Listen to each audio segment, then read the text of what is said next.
Vamos entonces, ¿estamos listos de Robert? Bueno, primero desearle muy buenas tardes a todos los participantes en la sesión de trabajo.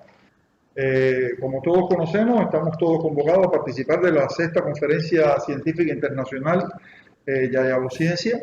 Esta es una conferencia que hacemos en la zona central de Cuba con el objetivo de reunir a la comunidad científica en torno a temáticas importantes que favorecen el desarrollo de nuestras naciones. En el caso que nos ocupa, estamos ubicados en la comisión número 5, que tiene como tema la Agenda 2030 en las ciencias pedagógicas para el desarrollo sostenible, y estamos desarrollando precisamente el taller número 4, que es el taller que se relaciona con el perfeccionamiento de los procesos universitarios desde las ciencias de la educación. En la tarde de hoy, bueno, este taller va a estar desarrollándose con la presencia de 10 trabajos, 10 ponencias que fueron presentadas previamente. Unas se van a desarrollar de manera virtual, otras de manera presencial acá. Y tenemos como objetivo, bueno, abordar temáticas que van a girar en torno a, fundamentalmente, lo relacionado con la preparación y la superación del personal docente, también al diseño curricular, al desarrollo de habilidades específicas en algunas didácticas particulares y también al tema relacionado con la formación de valores y la virtualización de los procesos educativos. Queremos comenzar después de darle la bienvenida a todos a la sesión de trabajo, queremos comenzar con la conferencia que va a dictar la profesora doctora en ciencias Patricia Medina Suta, que se titula La evaluación formativa y su implementación en los entornos virtuales. La profesora que nos va a presentar la conferencia es doctora en Psicología de la Educación y Desarrollo Humano en Contextos Multiculturales por la Universidad de Valencia y máster en mención similar por la misma universidad. Ha obtenido el premio extraordinario otorgado por el Consejo de Gobierno de Valencia en España. Es máster en Gestión de la Educación por la Pontificia Universidad Católica del Perú. Además, es especialista en audición, lenguaje y aprendizaje. Es miembro del Consejo Editorial Board of Santiago Journal de la Universidad de Oriente en Cuba. Es secretaria o participa de la Secretaría Académica de la Red sobre Estudios de la Educación con sede en Cuba. Es integrante del cuerpo docente de posgrado de la Universidad de Santi Espíritu en Cuba y actualmente es docente y asesora de tesis en el doctorado de Ciencias de la Educación de la Universidad San Ignacio de Loyola del Perú. Además, es especialista en construcción científico-textual para incrementar la productividad científica y en evaluación formativa desde la práctica reflexiva docente. Profesor, entonces le damos la palabra para poder escuchar sus reflexiones en torno a la temática que nos propone. Muy amable, muchas gracias. Vamos a empezar entonces. ¿Puedo compartir, verdad? Ya Sí. tengo la autorización. Muy bien. Vamos a ordenarnos. Quisiera que esto sea bastante más interactivo, ¿no? Quisiera que, no sé, ustedes ahorita con esto del confinamiento y el aislamiento social, ¿no? Estamos como revertidos ya en una situación que hace que la tecnología sea de primer orden, de prioridad para todos nosotros, ¿no? Entonces, los voy a motivar un poco a que el tema va a tener que ver mucho con tecnología, pero desde una perspectiva, claro, pedagógica que nos está demandando una atención, que es la evaluación, ¿no? Entonces, les voy a pedir, si tienen ustedes la posibilidad en el smartphone o en el teléfono móvil, ¿no?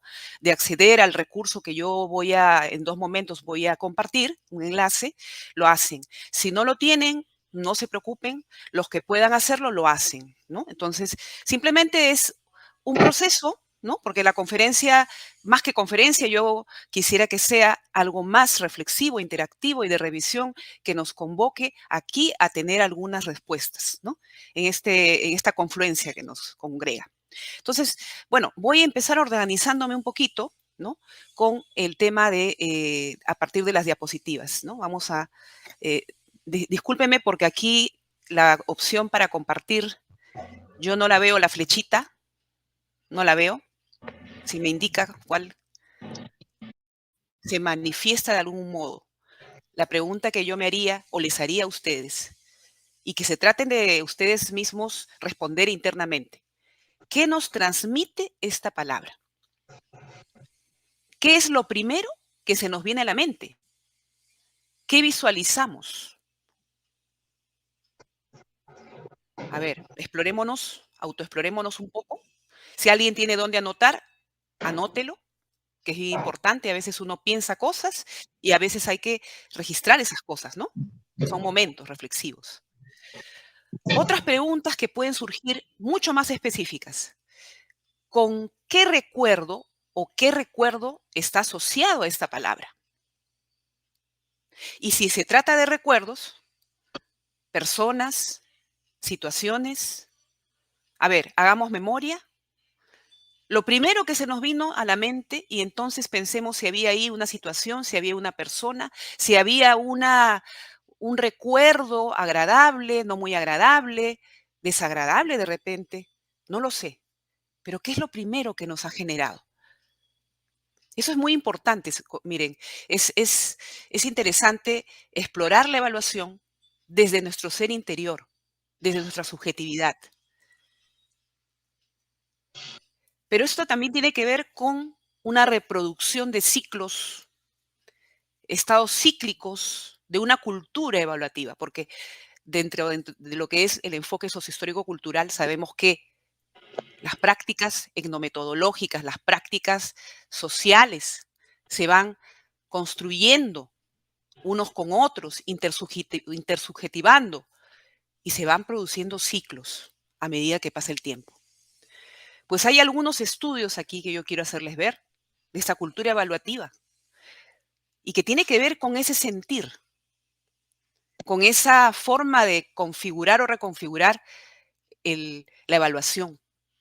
Vidar, en el 2017, nos está hablando ya de una investigación que hizo sobre considerar una evaluación asociada al desempeño individual, a la competición con otros, al estándar, pero un estándar de ganar al otro, no de estar en una competencia donde todos nos miramos, sino y donde todos actuamos juntos, sino donde estamos como compitiendo uno contra otro, ¿no? Este es un estudio argentino.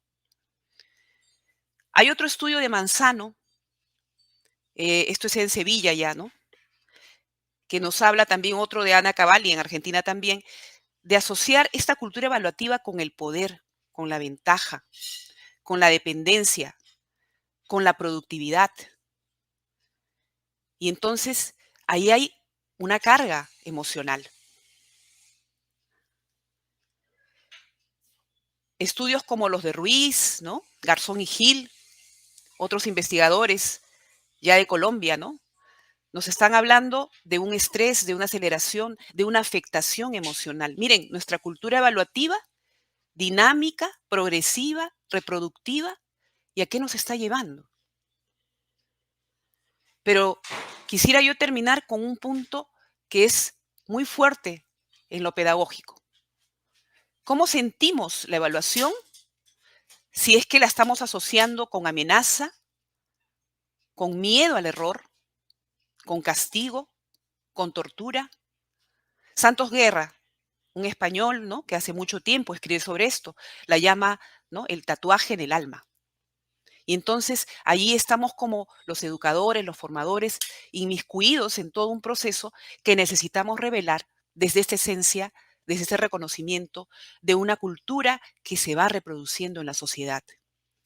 Quizás en más que otros contextos, en más contextos que en otros, ¿no? Habría que examinar eso. Pero esta cultura evaluativa, ¿qué está generando en el espacio formativo? Es otra pregunta que nos podemos hacer. Ya nos vamos a cosas muy concretas y pensamos en los estudiantes. Pensamos en el hacer, en el quehacer pedagógico. Uno de los problemas que han sido muy investigados es el dejar las cosas para después, la procrastinación. Titchell, en el 2019, escribe un libro muy interesante con parte de investigación sobre ello. Existen otros estudios, pero este problema, de alguna manera, ahora, en este espacio de virtualidad, todavía está persistiendo y hay que ponerle atención. La evaluación, vista como nota, como aprobación, esa concepción que te lleva a que el estudiante haga preguntas: ¿cuánto me saqué? ¿Qué nota me puso el profesor? ¿Le respondí tal cual él me pidió?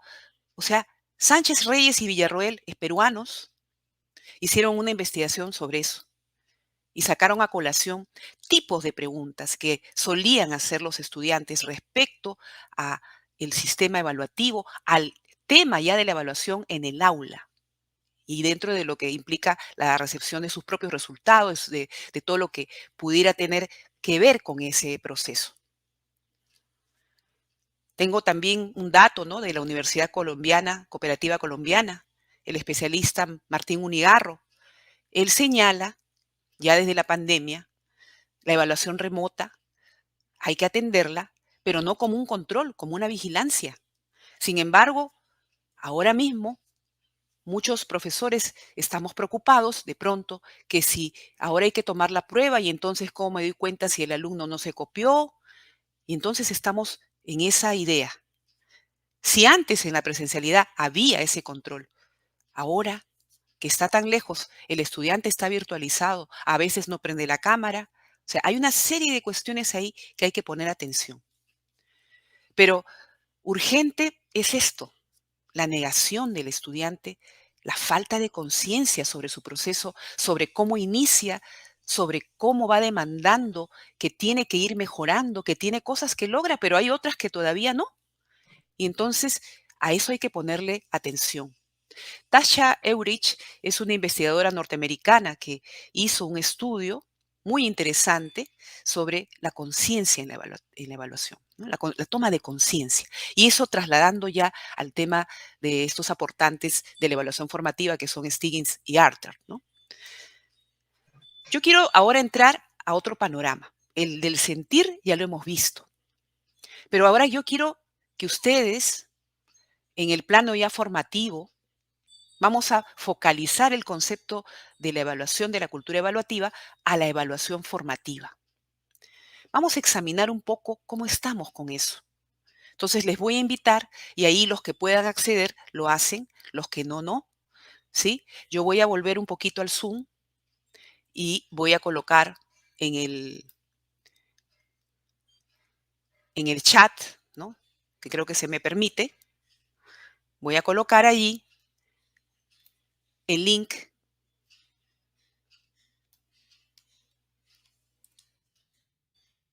el Google Form. Ok. Los que puedan acceder, como bien digo, acceden, ¿no? Es un formulario y entonces la idea es que los que puedan participar, incluso los que están, me parece, en el canal de YouTube, ¿no?, puedan acceder. Es un formulario.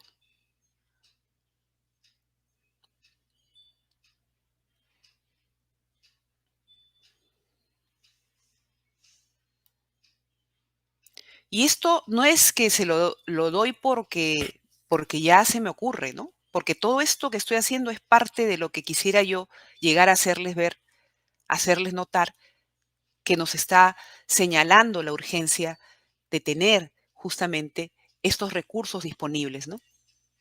El Google Form es una herramienta universal.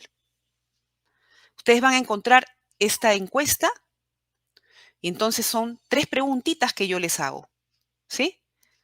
Yo les pido que los que puedan responderla, la responden. Son 3 preguntitas. De pronto, no sé si en el YouTube puedan enviar el link, ¿no? De repente para los que están conectando por allí y hay más gente, ¿no?, que pueda ayudarnos. O los que estamos aquí, ¿no? A ver, les doy un minutito para eso, porque no es mucho, ¿no? Yo estoy viendo acá a los participantes, no sé cuántos somos, pero vamos haciendo un poco de eso, ¿no? Profe, si pudiera compartir el enlace en el chat de esta Sí, plataforma. acabo de hacerlo, nuevamente lo hago, ¿sí? Ahí Ajá. está. Ah, ya. Ya, ahora sí, ahora Sí, sí, ahora sí. perfecto, perfecto. Es ajá. Ahora por el canal YouTube, no sé si es fácil compartir enlaces ahora mismo, tal vez sí. Y entonces, la idea de hacer una evaluación formativa tiene que ver con el manejo de estos recursos. Tiene que ver con el tiempo real. Tiene que ver con facilitar la información en tiempo real y entonces ya como que todos estamos ahí, ¿no?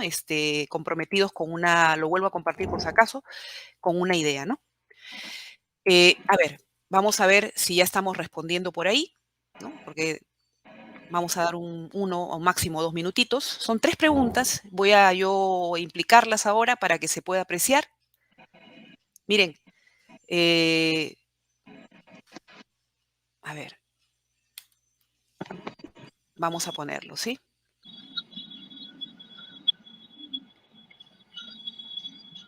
Acá están las 3 preguntas.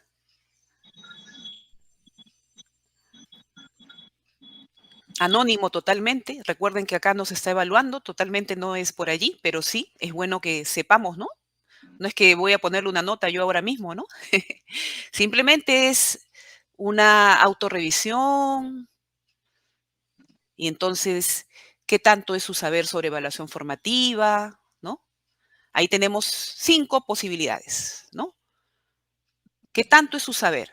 ¿Es un saber total, un saber amplio, un saber relativo, un saber de poca extensión? No lo sé.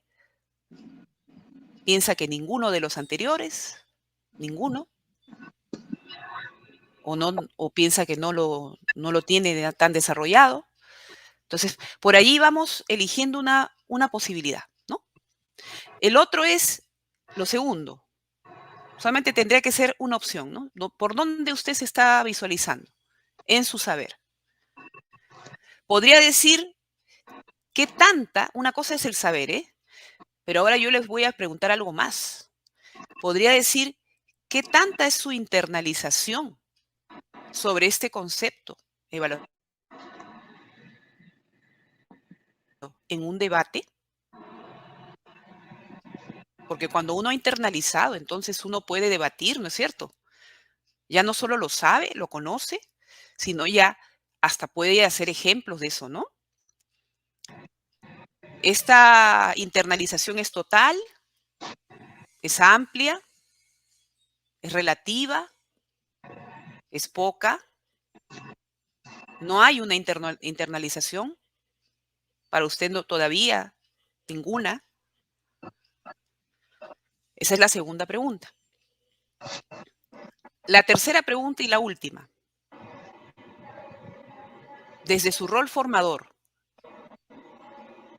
¿usted hace evaluación formativa? ¿Usted cree que lo está haciendo? Y entonces ahí vienen estas opciones, ¿no? Sí, siempre, ¿no? A menudo, según oportunidades, ¿no? Porque no siempre podemos. Alguna vez, ¿no? Alguna vez. Aún no, aún no. Entonces, son 3 planos aquí de exploración que les propongo y que demandan evaluarse usted con su propia práctica como formador. 3 planos, ¿ok? A ver, vamos viendo, voy a visualizar un poco si ya hay canal de respuestas. Sí, hay un eco, ¿no? Hay un eco, parece que micrófonos. Hay 3 respuestas ahorita, ¿eh? Hay 3 respuestas. Yo voy a actualizar para ver si hay más. Todavía, 3 respuestas. Ajá.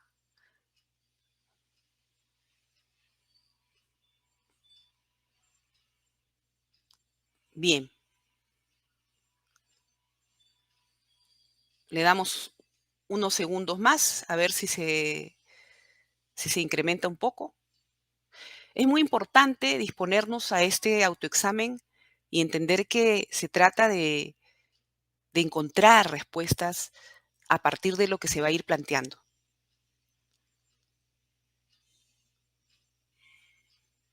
Quizás algunos tengan dificultad con el ingreso, ¿no? Tal vez también por ahí hay que verlo, ¿no?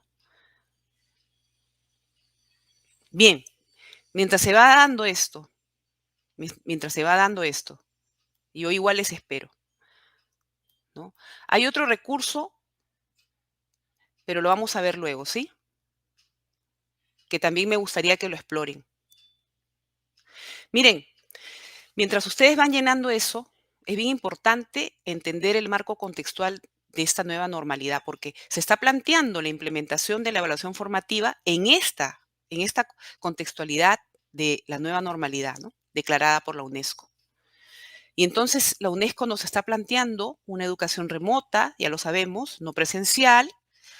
Reimers y Schleicher, ¿no? En el 2020, cuando ya estábamos en medio de la pandemia, nos hablaron ya en el informe de UNESCO de las graves pérdidas de aprendizaje con la interrupción de las clases. Cifras concretas que en el mundo iban a cavilar y que ahora mismo tal vez ya están teniendo algunas consecuencias a nivel generacional.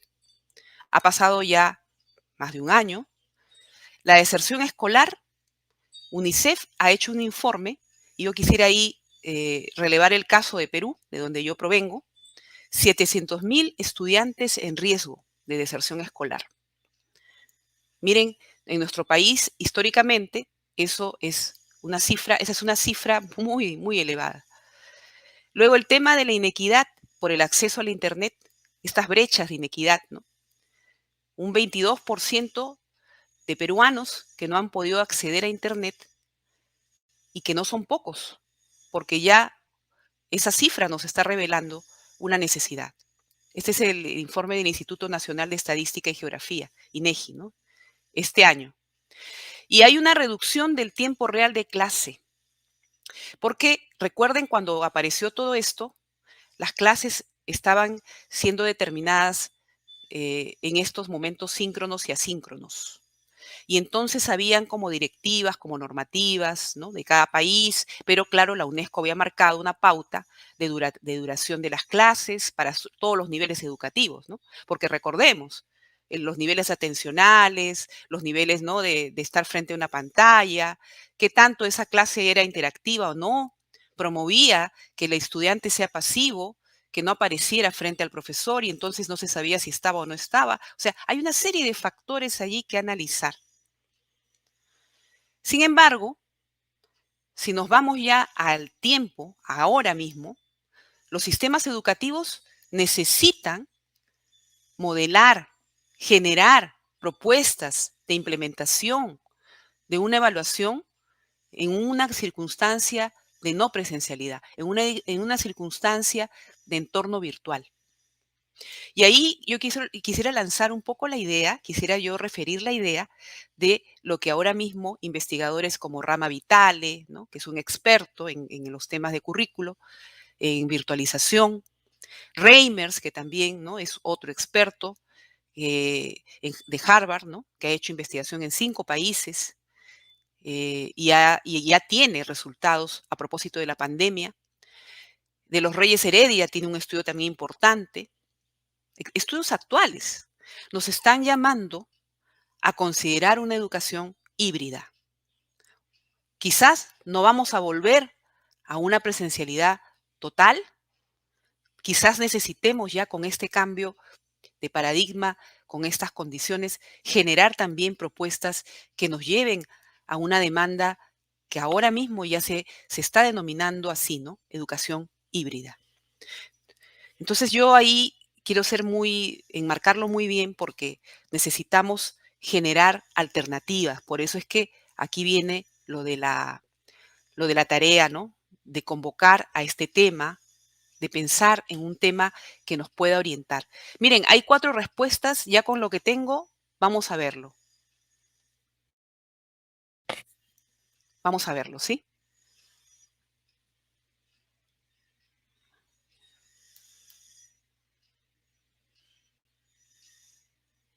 Bien. Miren, esto ya es lo que yo quiero también conversar con ustedes, ¿no? Esto es una información en tiempo real. ¿Cómo lo hemos hecho? Con una especie de quizzes, ¿no? Con un cuestionario. Y entonces se trata de hacer estos balances. Se trata de que la evaluación formativa, a propósito de que hay un tema, un saber pedagógico, una estructura curricular, también tiene que tener un tiempo para hacer los balances de todo tipo. Cuando estamos preguntando esto, ¿qué tanto es tu saber? Estamos viendo de las 4 personas que la mayoría está pensando que es amplio. Sin embargo, por ahí, ¿no? Tenemos a alguien que piensa que todavía tiene poco, ¿sí? Entonces, consideremos este tipo de cuestiones, ¿no? Ahora, en relación a la internalización, porque si lo otro es, yo puedo saber, puedo tener una conceptualidad a propósito de haber examinado autores, etcétera, ¿no? Propuestas, las mismas normativas, pero otra cosa es cuando yo internalizo la evaluación formativa. Y entonces allí como se está sesgando ya en que 2 de estas personas piensa que es amplia su internalización, pero hay ahí como un asunto entre lo poco y relativo, ¿no? Entonces habría que examinar, miren, desde un rol formador tenemos algo similar, pero claro, ahí como que se ha hecho, se han intercambiado, ¿no? Las cuestiones ahí de respuesta, ¿no? A diferencia de la pregunta anterior. ¿Usted hace evaluación formativa? Pues si yo la internalizo, ¿qué tanto la estoy haciendo? Esa es la pregunta.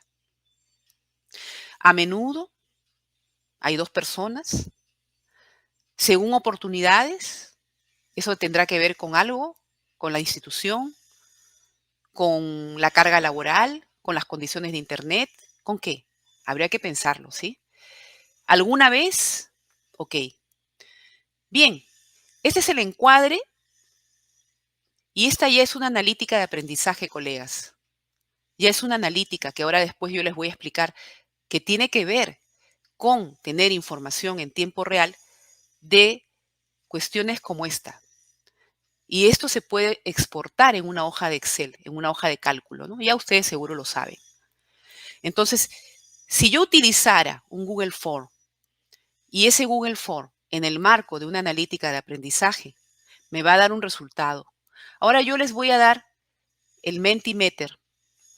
¿Cómo accede usted al Mentimeter? Es fácil, miren, porque de eso se trata. La ponencia tiene que ver con eso. Usted, ahora en el chat le voy a colocar la web, ¿sí? Y le voy a dar un código.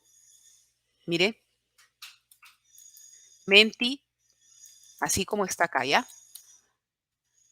Menti.com. Ahí está. ¿Apareció? Menti.com. Entonces le va a salir a usted, cuando sea menti.com, le va a salir a usted inmediatamente la página del menti.com y le va a pedir un código. Ese código yo se lo voy a escribir en el chat.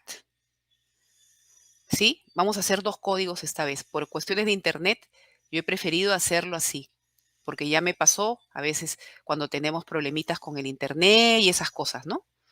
Entonces, yo le mando el primer código y luego el segundo, ¿ok? El primer código. Estos son accesibles, no tiene que hacerse mayor cuestión para poder acceder. Usted entró al Menti y a usted le apareció, a ver, vamos a ver. Usted entró al Menti y a usted le apareció algo como esto. Así, ¿no es cierto? Aquí tiene que ingresar el código que le acabo de generar. Y entonces allí le va a aparecer una pregunta. Una pregunta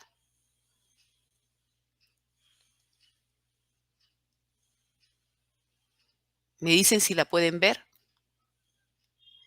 Le va a aparecer esta pregunta. Escriba la palabra que mejor defina para usted la evaluación formativa. Y ahí están escribiendo ya. Yo voy a dejarlo de compartir para que no se vea tanto lo que están escribiendo, sino antes todavía que escriban. Esas son las nubes de palabras, ¿se dan cuenta? Entonces, este recurso Mentimeter, de repente ya lo conocen, es un recurso que nos ayuda muchísimo a poder entender si el alumno, de alguna manera, en sus saberes previos, en su revisión después de una clase, pueda tener alguna interiorización, alguna comprensión, incluso pueda ser consciente de cómo empieza la clase y al final se puede volver a hacer algo similar con un quizzes, con este mismo sistema, que tiene varias ventajas, y entonces se pueda ir él mismo dando cuenta de ello. Y esto también se puede alinear a las analíticas de aprendizaje, que más adelante, como les digo, vamos a ir viéndola con más detenimiento. Pero ya lo estamos pensando, ¿no? Ya lo estamos viviendo, internalizando de alguna manera. La evaluación en tiempos de virtualidad, en entorno virtual, tiene que acoger recursos como estos. Tiene que acoger posibilidades donde el estudiante pueda hacerse preguntas y responderse. ¿Ok? Ahí están apareciendo palabras, miren. ¿Se dan cuenta cómo se configuran? Acompañamiento está en el centro, holística, integral, diagnóstico. Muy bien. Y va tomando, miren, va tomando de acuerdo a las respuestas una ubicación. Las respuestas se pueden agrandar, las respuestas se pueden, ¿no? De alguna manera configurar. Pero ahí ya estamos viendo, miren, compartir experiencia. Interesante esas respuestas. Ahora, vuelvan a escribir, ahora cerramos hasta ahí, miren lo que nos ha salido, y vamos ahora a escribir en el Menti este código, ¿sí? El que les aparece en la pantalla.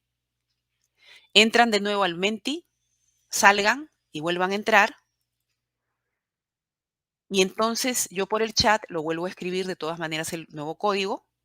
Nuevamente entran a la página y vamos a ver otra forma.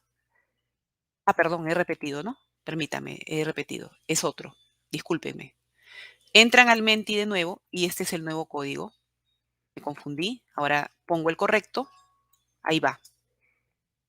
2753014. A ver. Entonces, vamos a ingresar nuevamente, pero con otra lámina. Yo lo he hecho así por el tema de conexión, ¿sí? Porque generalmente el Menti puedes tú crear más diapositivas y entonces esos slides puedes tú generar en diferentes modos, ¿no? En diferentes opciones. Pero ahorita mismo, por el tema de la conectividad, he preferido hacerlo en dos canales, en dos posibilidades. Muy bien. Entonces, les va a aparecer, mira, ahí sigue apareciendo, me han puesto el código ahí, apareciendo lo anterior, ¿no? Vamos a ver en el otro caso, ¿sí? Ya hemos explorado este. Vamos a ver ahora en el otro caso, el que acabo de mandarles, evaluación formativa 2. Yo ahí les estoy pidiendo que ustedes me ordenen, es un ranking, ¿ok? Es un ranking. Ordene del más al menos importante. ¿Qué define mejor la evaluación formativa para usted? De estos términos, de estos que se están planteando y que aparecen como parte de la cultura evaluativa y que aparecen como parte de investigaciones, ¿sí? Ahí como que tenemos, ¿no? Han puesto ya, ajá, ahí se está organizando, miren, se están organizando ya. Si ustedes se dan cuenta, este recurso también nos da una idea y se puede utilizar para cualquier contenido, para cualquier saber, ¿no? Y ahí nos damos cuenta de los estudiantes y entonces nos sale la gráfica, pero también nos sale la cantidad de personas que ingresan y entonces quiénes han respondido, cuántos han respondido y por dónde se va el ranking, ¿no? Miren ahí cómo va tomando configuración. La toma de conciencia parece que es lo primero, ¿sí? Ha aparecido fuerte. Por allí que se está configurando entre el proceso de la autorregulación, algo como más parejo. Luego hablamos de una retroalimentación, de una mejora y finalmente de un resultado. Oh, sigue reconfigurándose, miren, sigue reconfigurándose. Ajá. La retroalimentación ha pasado por encima de la autorregulación, luego la mejora y el resultado. Pero se dan cuenta, este tipo de cosas nos hacen pensar, nos hacen reflexionar, nos hacen valorar que el tema de implementar una evaluación formativa necesita ser realmente evaluado, examinado, explorado, reflexionado, ¿no? Bien, vamos a dejarlo ahí entonces y vamos a continuar porque esta era como la primera parte, ¿no? Ya hemos reflexionado bastante sobre el tema del contexto de la nueva normalidad y ahora un poco también quiero yo pedirles lo que siempre dicen los estudiosos, ¿no? Como Stiggins, por ejemplo, y hay un estudioso, Martínez Rizo, un mexicano, que ha defendido mucho el sentido ético de la evaluación. Entonces, ese sentido tiene que ver con que el estudiante tiene que saber, pues, ¿no? Sobre qué se me está pidiendo este curso, este programa, este perfil de egreso, hacia dónde va. Y si estoy en el específico de una tarea, de una evaluación, de una rúbrica que se me va a tomar, de una prueba, de un examen, de todo lo que implica eso que se espera de mí. ¿Qué es lo que se espera de mí? ¿Qué tengo que lograr? ¿Cómo lo tengo que lograr? Entonces, hay como que esto que llegar a una meta en el desarrollo de una competencia tiene un punto de partida donde el estudiante tiene que tener claro, y el sentido ético va por ello. Decirles a ellos claramente el qué, el cómo y el por qué y el para qué, ¿no? De la evaluación. Entonces allí es, como dicen Black y Williams, como lo dice el mismo Stiggins, es ayudar a que ellos confíen respecto a esa capacidad que tienen para aprender y que uno va a ir acompañando. Ser conscientes, ¿no? De que necesitan disponerse a la evaluación, no como una amenaza, como antes lo hemos visto, sino como un resultado, sí, un proceso que va a ser progresivo, ¿no? Entonces es muy importante el valor ético de la evaluación. Ahora, si nos planteamos ya desde el plano formativo, ¿cómo realizar esta evaluación? Acá hay dos puntos estratégicos en el aquí y el ahora. El saber y la práctica pedagógica, así como el uso estratégico de los recursos TIC. Miren, en el saber y práctica pedagógica, yo quiero explicarlo desde estudios que hay, ¿no? Talis 2018 ha hecho un estudio muy importante sobre las prácticas y las creencias y las prácticas de los docentes en varios países. Y entonces hay como una especie de contradicción, ¿no? Los docentes salen muy bien en saber lo que es una educación constructivista para el aprendizaje, para el desarrollo de competencias, pero cuando se les hace la misma encuesta orientada a sus prácticas, ellos prefieren actividades que no van de la mano con el constructivismo. Entonces, hay como una especie de internalización de los conceptos pedagógicos o no la hay. O de repente sabemos lo que tenemos que hacer, pero ¿por qué no lo estamos haciendo? Entonces, el informe de Talis de 2018 nos da ese estudio.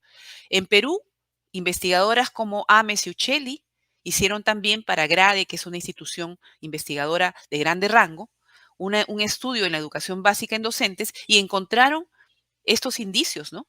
De prácticas encajonadas, se podría decir enciclopédicas, disposiciones del docente a estructurar más que a plantear actividades auténticas, por ejemplo.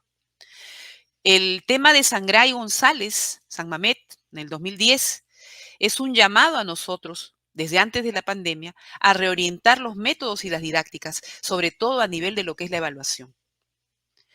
Por el lado del uso estratégico de los recursos TIC, podemos ver que hay una necesidad de fortalecernos como competentes digitales, como docentes y learning. Hay estudios como los de Tourón, ¿no? El español, Hamailainen, que bueno, ya estamos en otro lado del hemisferio. Y el tema de Anijovic con el dic.com.edu, ¿no? De la Unión Europea.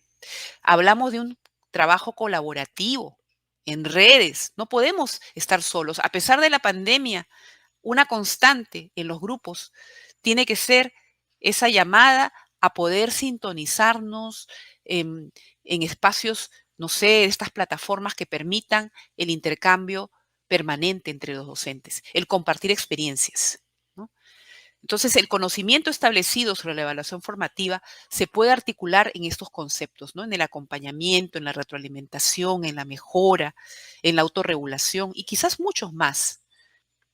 Pero aquí yo quiero ya pretender desde la teoría de Homero Fuentes, de Homero Calixto Fuentes, ¿no?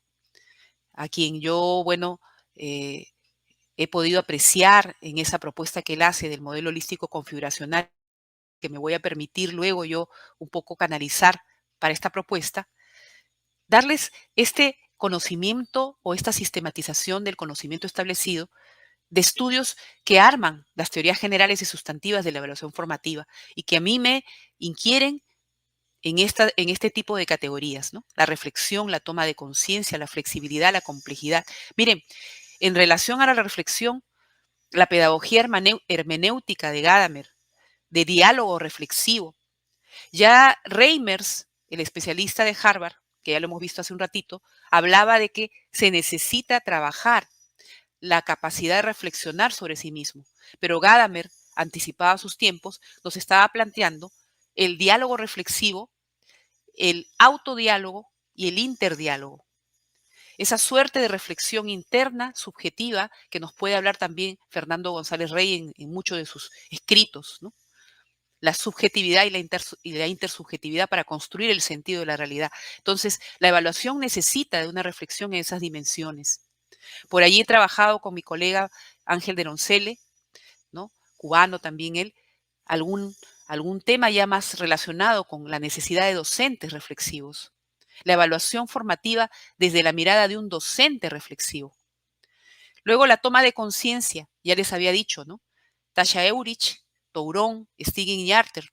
Claro, ustedes lo han puesto como primer orden en esta parte del Mentimeter.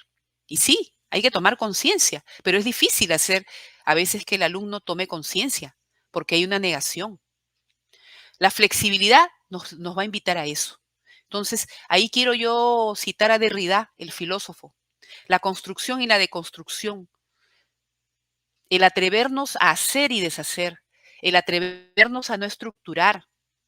No es que sea malo la estructura, no es que sea malo el ordenamiento y la sistematicidad, pero tenemos que atrevernos a poder examinar y a volver a nuestros pasos para poder disponer y reorientar. Herrera y Dickinson también nos hablan de ello. Ser flexibles en una evaluación que implique un cambio de paradigma no rígido, un cambio de paradigma no de agrado a la estructura de lo que se pide en el currículo, sino un currículo flexible, contextualizante, adaptativo. Un estudio que hice con una estudiante del doctorado, Medina y Moyo, ¿no? Este año, también nos habla de eso, ¿no? La capacidad de la flexibilidad es una, yo diría, y quiero ponerla así, ser capaz, ser flexible en estos tiempos, tiene que ver con la cultura y con la reproducción de modelos mentales. ¿Hacia dónde nos estamos disponiendo? Finalmente, y no menos importante, es la complejidad. La teoría de la complejidad en la evaluación formativa es fundamental. Yo quisiera ahí hablarles de Mandelbrot. Seguro de repente lo conocen, ¿no? El francés.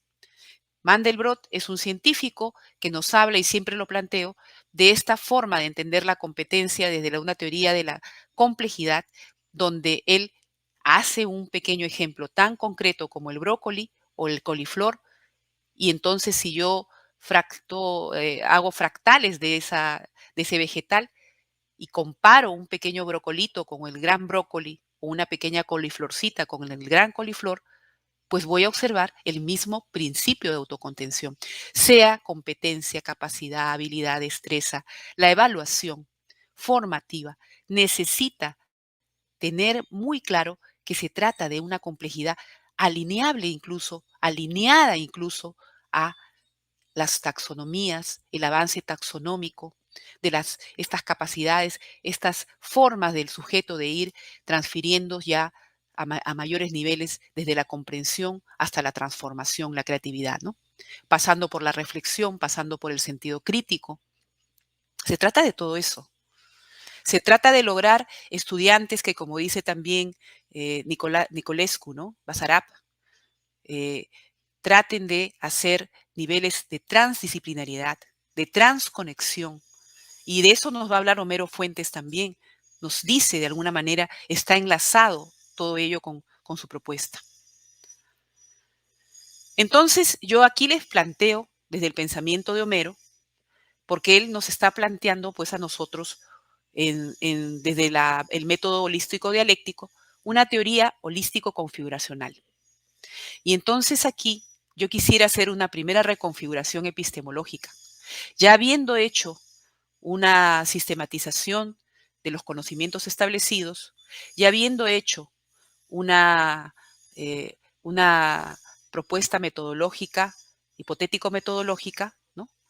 Donde yo empiezo a elegir mi modelo para poder implementar en base a la lectura de un contexto cómo podría disponer una evaluación formativa realmente que se pueda efectivizar y que sea eficiente y viable. Entonces, quisiera yo partir de la idea de Homero. Él nos habla de configuraciones, dimensiones y eslabones. Y quiero alinear eso con lo que propone Basarab de esta relación de los elementos interconectivos, esta relación de los elementos más intraconectivos, donde le vamos a dar una interpretativa, como bien decía Novak, ¿no? Cuando hablaba de sus mapas conceptuales y hace jerarquías, pero no quiero limitarme solo a ello, porque no solo son jerarquías, son tipos de relaciones, donde empiezo yo a agrupar estos elementos y a formular dimensiones, porque me doy cuenta de que estoy llegando a esa capacidad, a ese reconocimiento. Y entonces las personas, los estudiantes, podrían también configurar y dimensionar.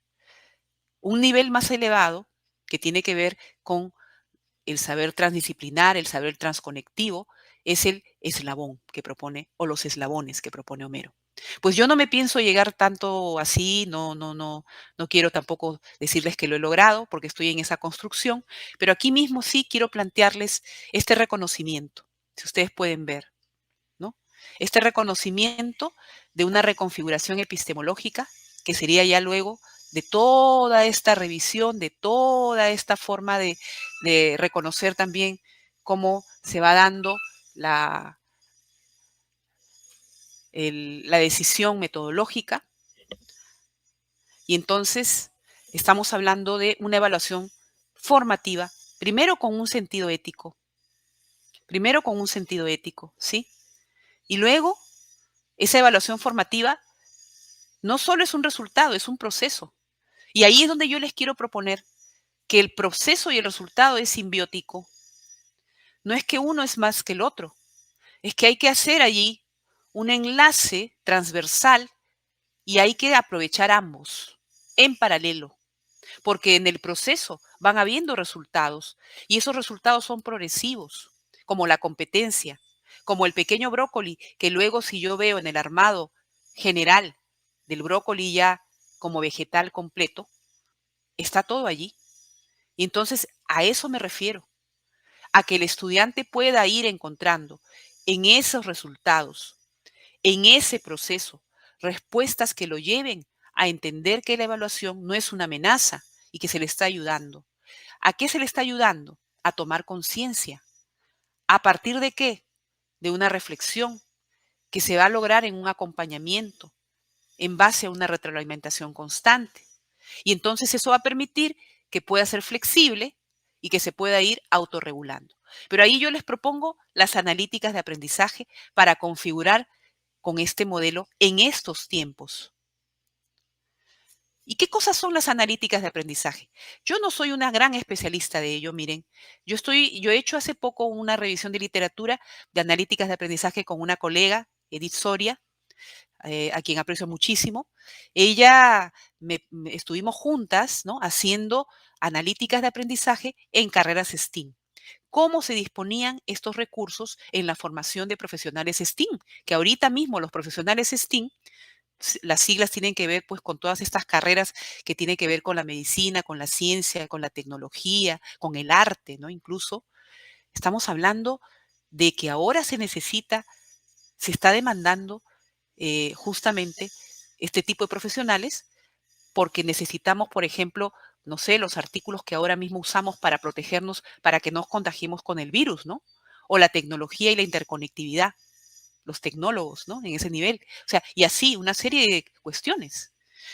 Ahora bien, quiero presentarles a Daniel Amo, un español que tiene mucho tiempo haciendo investigación sobre analíticas de aprendizaje.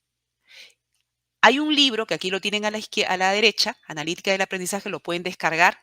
Es bastante posible ello, entrando a la web. Tiene allí él 30 experiencias con datos en el aula. 30 experiencias, un poco más en realidad, 34 me parece que son, experiencias de analíticas de aprendizaje, modelos, formas de aplicarlo. Pues la analítica de aprendizaje va a tener que ver con medir, va a tener que ver con recolectar, va a tener que ver con analizar e informar a partir de datos de los estudiantes, pero también de los profesores, diría yo. Pero lo más bonito de esto es que nos va a contextualizar a la realidad. ¿Y qué nos va a llevar a hacer? A entender, a comprender el proceso, a reorientarlo, a optimizarlo, a tomar decisiones de acuerdo a lo que en ese momento se demande, porque los grupos no son iguales. Y miren, si yo me pongo más en el plano de investigadora, las analíticas de aprendizaje en el tiempo han incrementado justo en el tiempo de pandemia, miren, 2020, y han bajado un poquito, que ahorita todavía no se cierra el año, ¿no? Pero si se dan cuenta, desde 2012 que nos reporta aquí, esta es una fuente de Scopus, con los estudios, algunos de acceso abierto, algunos no, y si nos damos cuenta, tenemos ya esto tiempo atrás, pero ¿qué tanto lo estamos utilizando y aprovechando para evaluar? Yo les he querido poner un print ya, si quieren tomarlo, de los principales teóricos e investigadores que tienen aportación en artículos, en socializaciones. A mí me gusta mucho, por ejemplo, Tim Pellar, ¿no? Que es un estudioso de las analíticas de aprendizaje. Los demás, hay algunos que sí son interesantes también, como Larrañaga. Yo les voy a presentar Villamañe también, ¿no? Algunos de ellos que están aquí. Entonces, a partir de sus aportes, miren, los aportes de las analíticas de aprendizaje, la evaluación formativa. Aquí a la izquierda yo quiero solo poner tres configuraciones. La retroalimentación, el estudio de Montebello y de Villamañe, que acabamos de ver. Por ejemplo, el de Montebello, él hablaba de retroalimentar desde un estudio que demostró cómo puede ser efectiva la coevaluación, la revisión entre pares. Y eso es importante, como decía Vygotsky, ¿no? La mediación entre pares, una forma de hacerlo. Y rúbricas. Villamañe ha hecho un estudio interesantísimo de rúbricas para retroalimentar y rúbricas que tienen que ver con un paquete de tecnológico, sí, pero que el solo hecho de poner la rúbrica ya hace que el estudiante pueda participar en ese evento. La reflexión, elemento interesante e importante. Ahí tenemos el estudio de Gibson en el 2017 que hizo una escritura reflexiva. A propósito de ahora que se utilizan los WhatsApps, ¿no? Hay estudios con redes sociales. Y entonces hay otros estudios de Villamañe también, que ya lo acabamos de ver, de autorreflexión, de aprendizaje visual. El aprendizaje reflexivo de Van der Stappen, ¿no? O sea, miren cómo se dispone lo que se demanda para la evaluación. La autorregulación a través de videos, otro estudio en el 2018 de Bronceado con otros investigadores.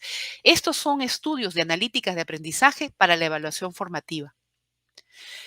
Quisiera comentarles también del proyecto LALA, que es un proyecto de la Cátedra UNESCO, cuyo coordinador, José Muñoz Merino, de alguna manera ha hecho muchas contribuciones con este proyecto. Este año se hizo el cuarto Congreso Latinoamericano, miren, de Analítica del Aprendizaje LALA. Entonces, importante estar atentos. Ya se presentaron las ponencias, las convocatorias también, ¿no? Específicamente sobre las analíticas de aprendizaje, y me propongo yo que ustedes puedan visitar la página que tiene que ver con la cátedra UNESCO y encontrar allí ya, me parece que en octubre, finales o inicios de noviembre, ya estamos en octubre, van a presentarse allí estudios, experiencias y también productividad científica. Entonces, estas analíticas son útiles para seguir procesos, acompañarlos, mejorar junto al estudiante, pero no solamente el estudiante, dice el mismo José Muñoz Merino, sino también el docente. Ahora, a mí me llamó esto la atención, ¿no? Todavía el último reporte que yo saqué, miren, de publicaciones y eventos, me da esto. ¿Qué está pasando en Latinoamérica? ¿Qué está pasando en el mundo? Estamos socializando. Más hay conferencias de papers, que no es malo, eso es muy bueno. Por allí van artículos, hay algunos libros, ¿no? Hay revisiones en general, pero de pronto se me venía, tanto estamos socializando, tanto estamos sistematizando, tenemos que hacer que nuestra voz se escuche, nuestra voz de Latinoamérica se escuche, porque ya cuando me fui a los territorios, entonces yo viendo esto y solamente ahí veía países que no son de Latinoamérica, de este reporte que me dio, ¿no? El último reporte que me dio el Scopus, colocando yo estos términos de analíticas, de evaluación formativa, ¿no? Y entonces me sale esto, ¿no? Me sale que no está Latinoamérica. Entonces, yo quisiera hacer un llamado, colegas, un llamado. ¿Qué cosa le va a dar a usted la analítica del aprendizaje? Le va a dar datos demográficos, le va a dar acceso a la interactividad con el recurso, porque el alumno va a tener una oportunidad de interactuar y usted va a poder verlo. Los datos demográficos tienen que ver no solo con la asistencia, sino con la permanencia. La interacción entre los pares, porque hay estudios que hasta demuestran que las analíticas de aprendizaje han logrado detectar problemas, por ejemplo, de bullying. Diagnósticos y análisis directos del aprendizaje. Entonces, gira en torno a todo lo que hemos estado viendo, ¿no? La toma de conciencia, el acompañamiento, la reflexión, la autorregulación y otros más. Ahora, yo quisiera darles algunas experiencias de analíticas de aprendizaje que pueden tomar, los alumnos toman fotos y las cuelgan en las redes o en las plataformas. Yo le llamo a esto mapas representacionales, ¿no? Es una síntesis progresiva del conocimiento. Yo siempre les digo, no me hagan esquemas, pónganme sus apuntes, hagan ustedes a puño y letra un mapa como ustedes lo piensan de la clase. Por allí hay un estudio de John Biggs, ¿no? El australiano, sobre los apuntes de los estudiantes. ¿Qué cosa es lo que ellos, cuando están en una clase, a qué le están poniendo atención? A comentarios reflexivos, a datos, todo eso nos lo puede dar la analítica del aprendizaje. Y ellos pueden generar propuestas representacionales del conocimiento. Y ahí ya estamos entrando a lo que propone ya Homero Fuentes, de que se van configurando, van reconociendo relaciones de los elementos, interconexiones, intraconexiones, y esas pueden ser cada vez más complejas. Se trata de desarrollar pensamiento complejo. Y entonces eso se puede ir evaluando y acompañando. Otra experiencia que yo les puedo compartir desde lo que yo tengo como una especialización también ya en investigación incluso, son las bitácoras reflexivas, ¿no? A mí me gusta mucho utilizar estas bitácoras. Hay espacios donde puedo hacerlo porque las plataformas también te lo permiten. Y entonces esas bitácoras ya se están registrando, ya me dan un sentido, un significado. Y yo puedo encontrar allí elementos que luego puedo triangular desde los datos que me da la analítica de aprendizaje. ¿Se dan cuenta? Incluso cuántas veces entran ellos a hacer estas bitácoras, qué cosa le produjo el texto, le cuesta escribir, qué parte de la escritura no le es fácil. ¿Se dan cuenta, colegas? O sea, de eso se trata, de balances, de resultados visibles. ¿Qué te ha parecido la clase de hoy día? Por ejemplo, ¿no?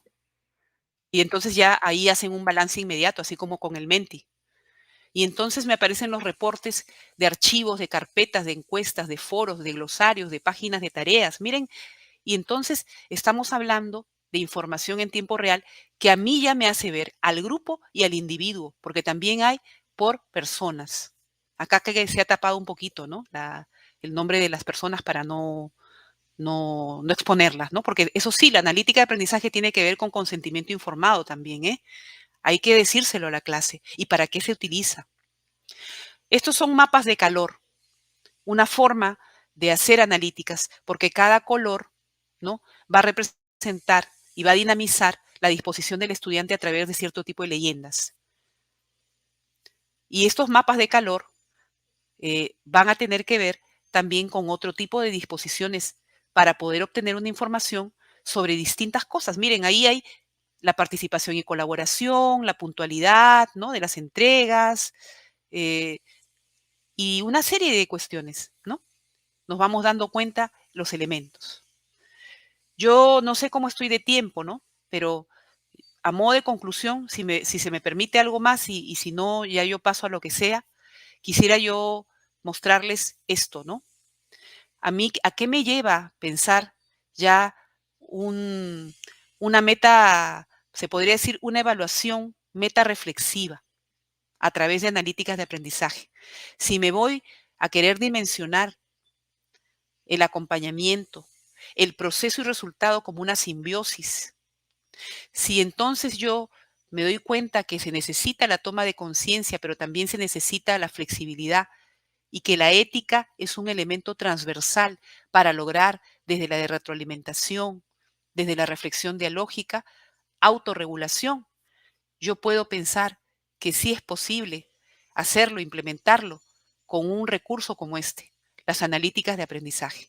Entonces yo les invito, colegas, a explorar, si es que ya los conocen, ya conocen del recurso, a explorar nuevas formas, a intercambiar experiencias, a hacer comunidad de práctica para poder llegar justamente a respuestas que nos lleven a esto, ¿no? Que es la práctica, ¿no? Yo no sé si, cómo estamos con el tiempo. Me he pasado, me parece.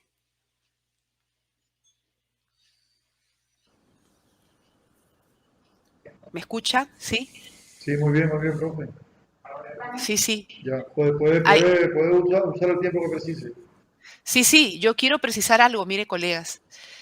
Hay unos recursos, miren, para hacer analíticas de aprendizaje, uno puede tener una plataforma, Moodle, por ejemplo. Puede tener una plataforma, ahora hay muchas, ¿no? El Teams, están el Canvas, ¿no? Paideia, etcétera, ¿no? Hay una serie de plataformas. El Google Classroom, ¿no? También. Pero miren, por ejemplo, en el Google están los sites. Los sites son unas aplicaciones. Se crea una web. Entonces los profesores lo que necesitamos es arriesgar ya, crear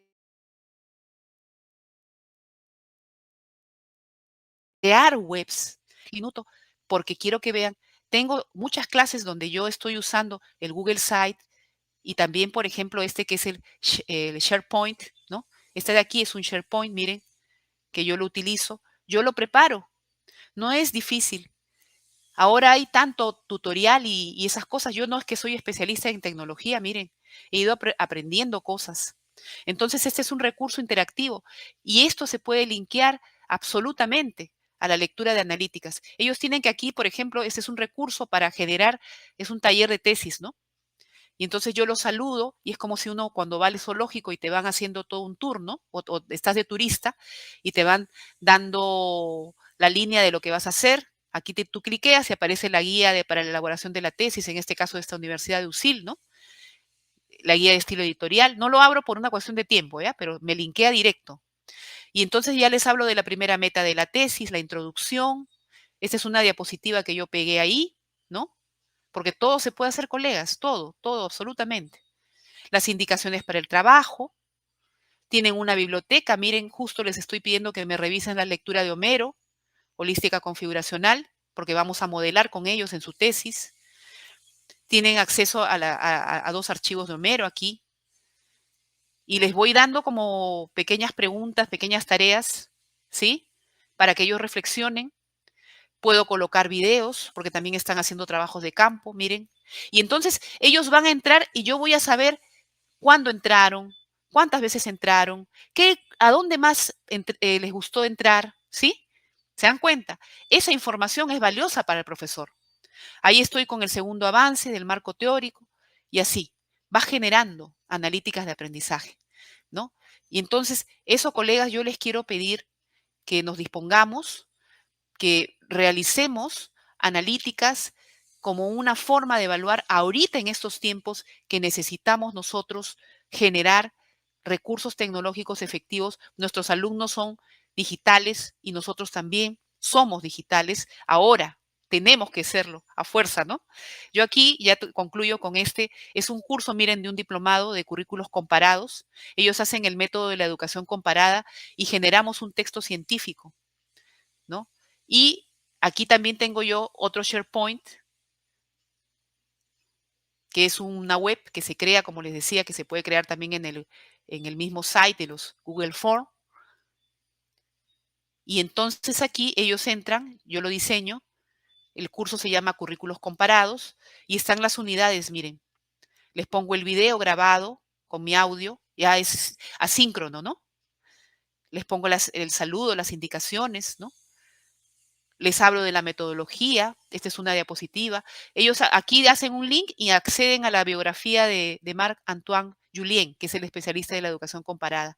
¿Se dan cuenta? O sea, es un recurso sumamente interactivo, sumamente, digamos, valorativo para la práctica pedagógica. Y así tenemos otro documento ilustrativo, ya no lo abro. Esto es otra diapositiva que yo puse. Y así voy colocando el trabajo, voy colocando las indicaciones, voy colocando espacios. Todos estos son botones, ejemplos de sistematización de Costa Rica, de China, de Estonia, porque ellos comparan currículos, políticas educativas. Y así, entrando a cada banderita, entran a un ministerio de educación del país. Se puede linkear todo. Y aquí les he puesto desde artículos hasta libros, videos, infografías. Todos estos son botones para que ellos puedan tener el recurso disponible. Estos son documentos. Cada vez que linkeo pueden entrar a la Agenda 2030, a la educación de calidad, ¿se dan cuenta? Entonces, ¿yo qué evalúo? Evalúo dónde están entrando, qué están leyendo. Todo eso me da la analítica del aprendizaje y yo tomo mejores decisiones.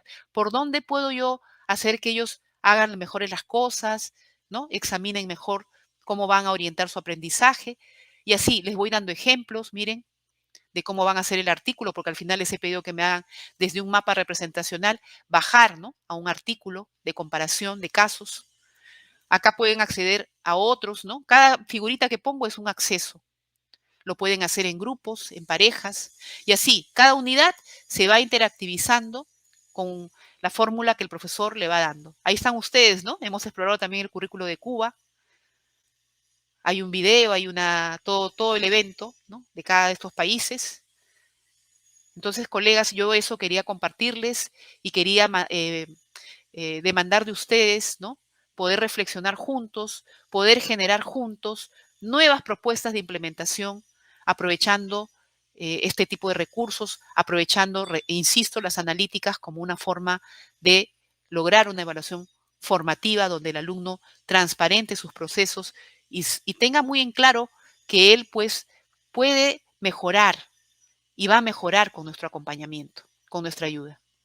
Eso sería, colegas, por lo menos hasta allí de lo que yo puedo compartir. Y no sé si hay alguna pregunta, alguna inquietud, y yo también dispuesta a aprender, ¿no?, a seguir con ustedes en ello. Bueno, profesora, muchísimas gracias. Nosotros realmente es decir, voy a dar un criterio compartido de los integrantes que presencialmente estamos acá en la sala.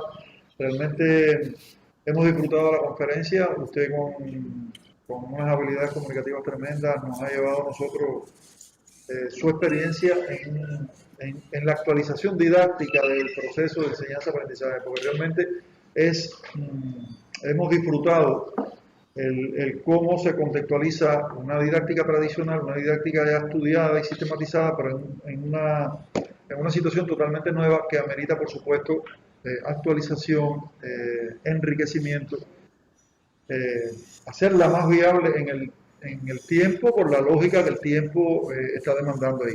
Nosotros realmente lo hemos disfrutado, yo creo que nos genera, yo voy a decir mis opiniones para después darle la palabra a los que están aquí y puedan también intervenir.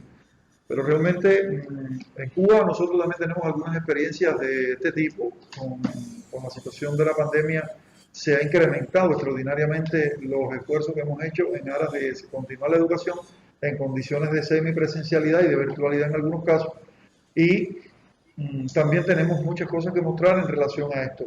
Pero También tengo que reconocer, desde mi posición como docente de esta universidad, que tenemos muchas cosas que aprender. Usted nos ha transmitido, sobre todas las cosas, un modelo nuevo, un modelo atrayente, un modelo muy atractivo, una práctica ya aplicada y probada, y nos ha generado tremendas inquietudes y tremendas ganas de hacer cosas en cuanto a todo esto que tiene que ver con la evaluación formativa y la continuidad del proceso en estas condiciones de virtualidad.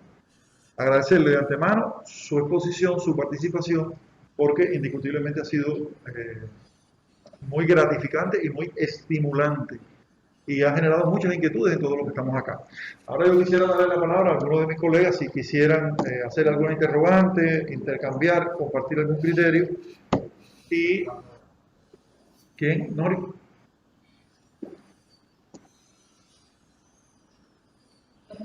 Le doy la palabra a la doctora Nori. Nori, ¿te podrías presentar?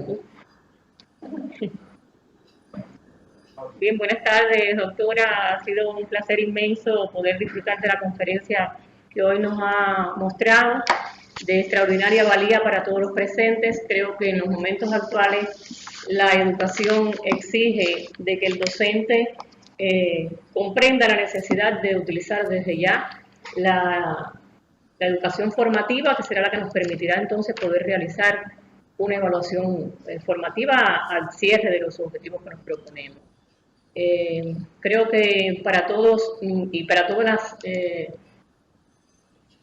todos los criterios que nos han llegado desde la conectividad de los que están presentes en la sala y los que no están, porque están virtual, muy contentos todos con su exposición. Como decía el doctor Enebral, es para nosotros un inmenso placer poder disfrutar de esta conferencia, que hoy nos llama a la reflexión como docentes universitarios de seguir profundizando en estos estudios de la educación y evaluación formativa, muy actuales en los momentos en que nos encontramos, y sobre todo en este tiempo de pandemia que hemos estado todos a distancia trabajando con nuestros estudiantes, y continuaremos también en el trabajo virtual para poder profundizar en todas estas temáticas y poder lograr entonces realizar un cierre que realmente sea formativo para el resultado que estamos buscando en nuestros estudiantes y en nuestros docentes primeramente, que creo que es un trabajo que hay que hacer desde dentro para poder lograr entonces esa evaluación a la que usted nos está hoy convocando. Muchas gracias nuevamente y bueno, le doy la palabra a la doctora Zaida. Gracias. Buenas tardes, Patricia. ¿Cómo estás? ¿Qué tal? ¿Qué tal? Gusto. La decana de la Facultad de Ciencias Pedagógicas. Nos hemos comunicado por interno. Bueno, aunque hoy estamos como investigadores, todos tenemos grandes retos desde los desempeños profesionales que tenemos aquí en la universidad. Aquí a mi lado el doctor Enebral es metodólogo de la Vicerrectoría de Formación y ha estado, imagínense, todo este trabajo de la enseñanza semipresencial, o sea, la educación semipresencial que tenemos por la COVID, el diseño de las aulas virtuales. Y hay aquí en el auditorio muchos profesores que tuvimos que cambiar y aprender cosas, incluso aprender hasta con los estudiantes que tienen algunas habilidades desde el punto de vista informático superiores a las nuestras, como uno dice, porque es la generación nativa digital. Y yo le decía al doctor Enebral, le hacía por seña que falta nos hacía, que esto, por el tiempo que tenemos, muy poco tiempo, nos quedamos todos motivados con querer seguir aprendiendo de estas cosas, porque yo anoté muchísimo. Yo dije el Google Form, participamos aquí con el Mentimeter, así sí. Mismo, y nos gustó muchísimo la forma, porque estamos tratando de llevar nuestras clases, nosotros decimos aulas virtuales, a un tercer nivel de interactividad, para que de verdad sea interactivo con el estudiante. Así es. Porque lo que diseñábamos inicialmente era una clase que luego el estudiante se lo podía llevar en un pendrive, en una memoria, y no había interactividad. Y sin embargo, ahora queremos que el estudiante tenga interactividad con el profesor, él se autoevalúe, el profesor lo puede evaluar, él mismo reflexione, rectifique, se autogestione el aprendizaje. Entonces yo les decía a Enebral, la universidad también se está trazando metas, porque ya estamos creando otra aula de videoconferencia para estos intercambios, y yo le decía a la doctora Sneidy, que está ahora en estos momentos, como digo yo, convaleciente con la COVID, pero que está al tanto, que vamos a tener que utilizar otros espacios para que desde la red podamos trabajar estos temas, aprender juntos y poder socializar todas estas experiencias. Porque aunque también me decía Nebral por interno que todo pasa por el prisma del desarrollo tecnológico que tenga cada país, que es cierto, además de todas las limitaciones que tiene nuestro país por el bloqueo, también es cierto que no nos podemos conformar y que hay que aprender y aprender a utilizar los recursos que tenemos de manera eficiente. Por tanto, con lo que tenemos que tratar de ver cómo mejoramos nuestro proceso de enseñanza-aprendizaje con el uso de los recursos tecnológicos y toda esta parte de la virtualización. Y entonces lo que nos queda es invitarla a usted, a los demás miembros de la red, al próximo año, que sí vamos a tener una jornada científica del Centro de Estudios de Ciencia de la Educación, que es el evento del 2022, que tal vez tengamos un poco más de tiempo y vamos a tratar de poner, de que una de las temáticas centrales de ese evento sea el uso de la tecnología, de los entornos virtuales de aprendizaje y toda esta cuestión que, aunque esperemos que el contexto de la COVID haya cambiado y podamos tener presencialidad en las aulas, esto como que llegó para quedar, porque hay que darse cuenta que la COVID nos hizo reflexionar sobre todas las limitaciones que teníamos, todo lo que no teníamos, y que es necesario que muchas cosas se reaprendan. Hay que volver, dejar métodos anteriores que nos dieron un resultado en un tiempo, pero que ya no nos sirven, y aprender cosas nuevas. Por tanto, educación híbrida. Educación híbrida. Así nos está llamando. Entonces, agradecidísima de la conferencia. Es una pena que tengamos poco tiempo, pero bueno, queda la invitación abierta para seguir compartiendo en otros espacios. Muchísimas gracias. Y siempre así, con todo gusto. Puedo compartir con ustedes todo. Hay muchas cosas. Yo me quedaba un poco corta, le decías, Neidi, hay tanto, pero uno, pues, el tiempo, ¿no? A veces no es el que uno quisiera, ¿no? Pero cuando guste, no hay ningún problema. Estaremos en contacto. Muchas gracias. Muchas gracias a ustedes, muy amables. Bueno, nosotros ya les pedí la palabra a los demás, no tienen más inquietudes. Sí. No obstante, yo sí quería, un poco siguiendo la línea de la decana, nosotros hemos pasado, ¿no?, por varios estadios de desarrollo en cuanto al tema de la virtualidad. Y todo yo le ponía a ella, por eso ella hacía alusión a esto, pasa por el prisma del acceso a la tecnología, del acceso como tal a la red, del acceso como tal a la red. Hemos tenido, en la medida en que hemos tenido mayor acceso, o menor acceso, disculpen, hemos tenido variantes de docencia con menos acceso a la red. Y entonces hemos utilizado una virtualidad de acuerdo a nuestras posibilidades acá. Por supuesto, muy elemental, pero bueno, ya haciendo un intento de utilizar estos nuevos soportes comunicacionales, porque como usted bien decía, estos estudiantes son digitales, los soportes de comunicación, los códigos de comunicación que más les llegan son precisamente en estos formatos, y es por eso que siempre, hace muchos años, hemos ido haciendo, de manera más coloquial, haciendo pininos en cuanto al intento de virtualizar nuestro proceso. Ahora, también el Estado cubano ha apostado tremendamente por esto, porque el Estado cubano apuesta por una educación de calidad, aún con las limitaciones materiales que tenemos, con las limitaciones de acceso que tenemos, pero apuesta por la calidad de la educación. Esto para el gobierno cubano es una prioridad extraordinaria. A raíz de toda esta situación de la pandemia, pues el Estado ha liberado de costo algunas plataformas, ha liberado el acceso para los estudiantes en cualquier sitio que esté, ha mejorado la infraestructura de comunicación del país, y entonces hemos ido avanzando y hemos ido pasando a un nivel de desarrollo superior. Pero la conferencia que usted nos ha dado hoy nos ha servido para ver que todavía nos falta mucho por hacer. Que todas estas herramientas que hoy están en la red, que son las que verdaderamente, nosotros hemos hecho un intento tremendo por lograr interactividad, pero desde un enfoque un poco más limitado.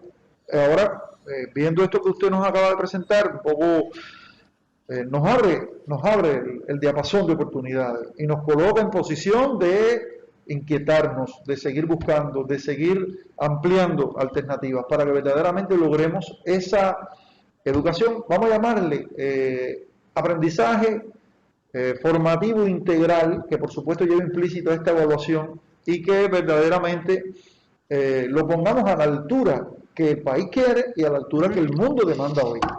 Esa es la intención. Y ha sido muy buena su presencia en este evento, porque estoy convencido que todo el que está aquí, todo el que ha escuchado la conferencia y fuera, porque se está proyectando en streaming para toda la comunidad universitaria, le ha generado inquietudes y cada vez que accedemos a algo así, pues indiscutiblemente damos muchos pasos de avance en función de lograr lo que aspiramos.